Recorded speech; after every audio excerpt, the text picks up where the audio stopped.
इस्लाम में अच्छी बीवी बनने के तरीके क्या बताए गए हैं। दोस्तों, अगर आप भी चाहती हैं कि आप अपने शौहर और अपनी ज़िंदगी को हमेशा खुशगवार बना कर रखें और अच्छी ज़िंदगी गुजारें, तो इन बातों का ख्याल रखें जो अभी मैं आपको इस वीडियो में बयान करने जा रही हूँ। अस्सलाम वालेकुम दोस्तों। इस्लाम में अच्छी बीवी बनने के लिए इस्लाम क्या फरमाता है, अल्लाह रब्बुल इज़्ज़त ने क्या फरमाया है, क्या बताया है। और दोस्तों, ये बयान करने से पहले मैं आपसे रिक्वेस्ट करूंगी कि अगर आप नए हैं, अभी तक आपने मेरे चैनल को सब्सक्राइब नहीं किया, तो आप मेरे चैनल को सब्सक्राइब कर लें ताकि आपको आगे भी ऐसे ही वाक़यात और वीडियोस मिलते रहें। चलिए दोस्तों, शुरू करते हैं कि इस्लाम में अच्छी बीवी बनने के तरीके क्या हैं, इस्लाम क्या फरमाता है। सबसे पहले तो दोस्तों, शौहर की इज़्ज़त और अताअत करें। शौहर की इज़्ज़त करेंगी तो वो भी आपकी इज़्ज़त करेंगे, जब तक कि शौहर गुनाह का हुक्म ना दे। यानी कि दोस्तों, शौहर की इज़्ज़त आप हमेशा करें, और अगर वो गलत या गुनाह के रास्ते पर चलने के लिए से गुनाह का हुक्म दे, आपको गुनाह करने के लिए कहे, तो आप बिल्कुल कतई ना करें। तब तक आप उसकी इज़्ज़त करें जब तक वो गलत ना हो। और दोस्तों, शौहर से नरम लहजे में बात करें और बदतमीज़ी से बचें। शौहर से अगर आप नरम लहजे में बात करेंगी तो वो भी आपसे नरम लहजे में बात करेगा, और शौहर को भी चाहिए कि बीवी से नरम लहजे में बात करे।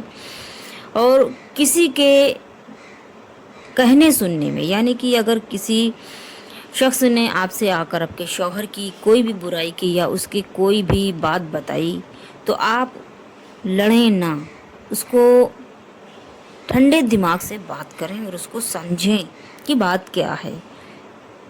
और शौहर की जिम्मेदारियों को खुश दिल से निभाएं। यानी कि शौहर की जी कपड़े हैं, खाना है, घर की सफाई है, शौहर की जिम्मेदारी आपकी जिम्मेदारी है। शौहर के कदमों के नीचे बीवी की जन्नत होती है, और माँ के कदमों के नीचे आदमी की ज़िंदगी होती है। आदमी मतलब लड़कों की जन्नत जो है माँ के कदमों के नीचे होती है, और औरतों की जन्नत उसके शौहर के कदमों के नीचे होती है। तो शौहर की जिम्मेदारियों को आप निभाएं, ये आपकी जिम्मेदारी है। शौहर के राज और कमज़ोरियों को छुपाएं। अगर कोई भी राज है आपके, घरेलू बात तो वैसे भी किसी से नहीं शेयर करना चाहिए, और कमज़ोरी तो बिल्कुल भी नहीं, चाहे खुद की हो चाहे शौहर की हो, क्योंकि सामने वाला अगर जानेगा तो आपको परेशान ही करेगा। नेक्स्ट टाइम अगर आप उससे बुराई हो गई आपकी, तो वो पूरी दुनिया में जाकर वही चीज़ बताएगा। तो ये चीज़ आप करें ही ना। आप अपने शौहर की कमज़ोरी हो या कोई भी उसका राज हो तो उसको छुपाएं, ना कि दुनिया को बताएं। शौहर के माल की हिफाजत करें और फिजूल खर्ची से बचें। शौहर की कमाई में जो भी है आप उसको हिफाजत करें और उससे खुश रहें, और फालतू के फिजूल खर्च ना करें। फिजूल खर्च करने वाले कभी भी खुश नहीं रहते हैं। शौहर के लिए दुआ करें और मुश्किल वक्त में साथ दें। शौहर के लिए हमेशा बीवी को दुआ करनी चाहिए अल्लाह से उसकी कामयाबी के लिए, और जब भी कोई मुश्किल वक्त हो तो अपने शौहर का बराबर से साथ देना चाहिए। अगर आप मुश्किल वक्त में शौहर का साथ देंगे तो शौहर के दिल में आपके लिए मोहब्बत बढ़ जाएगी, और शौहर के लिए हमेशा अल्लाह से दुआ करते रहें। आप दीन की पाबंद भी आप बने। ऐसा नहीं है कि शौहर आपकी शादी हो गई है तो आप दीन से दूर हो जाएं, नहीं, दीन की भी पाबंदी करें। नमाज पढ़ें, ज़कात दें, हज पर जाने का मौका मिला तो हज पर जाएं, और हया को अहमियत दें। यानी कि अपनी शर्म को, अपनी इज़्ज़त को, अपने आप को दुनिया के सामने पेश ना करें। हमेशा इज़्ज़त से और पर्दे में रहें, और शौहर के लिए खुद को संवारें और मोहब्बत का इजहार करें। अगर आपको सजना है, संवरना है, कुछ भी करना है तो अपने शौहर के लिए करें, और अपने शौहर से ही मोहब्बत का इजहार करें।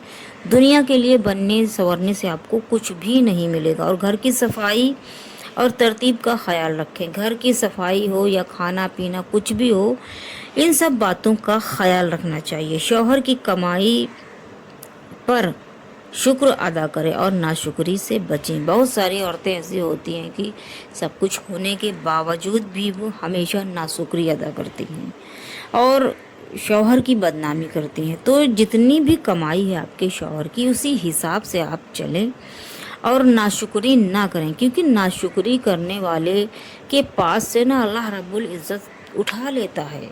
जो भी होता है उसके आस-पास में, उसकी ऐशो आराम की चीज़ें ख़त्म हो जाती हैं, उसका साधन ख़त्म हो जाता है। तो जो भी शौहर की कमाई है उस पर आप अल्लाह का शुक्र अदा करें और नाशुक्री से बिल्कुल भी बचें आप। और शौहर के घर आते ही शिकायत शुरू ना करें।